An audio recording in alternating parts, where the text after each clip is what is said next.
తమ్మసాని చంద్రశేఖరరావు గారు గుంటూరు ఎంపీ. ఆయన చాలా విచిత్రమైన మాటలు మాట్లాడుతున్నాడు. మొన్న అంబటి రాంబాబు గారికి సినిమాలు చూపిస్తా అన్నాడు. ఈరోజు వచ్చేసి మన మాజీ ముఖ్యమంత్రి వర్యులు శ్రీ వైఎస్ జగన్మోహన్ రెడ్డి గారికి ఒక మాటతో చంపేస్తాడంట. మరి ఆయన మాటలు ఏంటో ఏనేంటో మాకు అర్థం కావట్లేదు. కానీ టోటల్గా బ్రహ్మసాన్ని చూస్తే మాకు ఒకటే గుర్తొస్తుంది. సినిమాల్లో బ్రహ్మానందం, బాబు మోహన్, ఆలి, కోట శ్రీనివాసరావు వీళ్ళు కమిడియన్స్ ఉండేవాళ్ళు. పాలిటిక్స్లో ఇప్పుడు బ్రహ్మసాని కమిడియన్, మంచి కమిడియన్ అయిపోయాడు. మాకు ఏం మాట్లాడుతున్నాడో ఆయనకి అర్థం కావట్లేదు.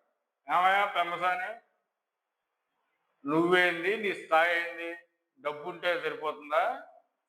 నీకు డబ్బు తీసి పక్కన పెట్టు. నువ్వెంత, నువ్వు విలువ ఎంత? చంద్రబాబుని చూసి రాష్ట్రం వెలిగిపోతుందా? ఏం వెలిగిపోతుందా? చంద్రబాబు ఏం చేశాడు? ఇప్పటి వరకు 21 నెలల్లో చంద్రబాబు చేసింది ఏంటి? 3,40,000 కోట్ల రూపాయలు అప్పు చేసిండు. ఎక్కడన్నా అభివృద్ధి చేసిండా?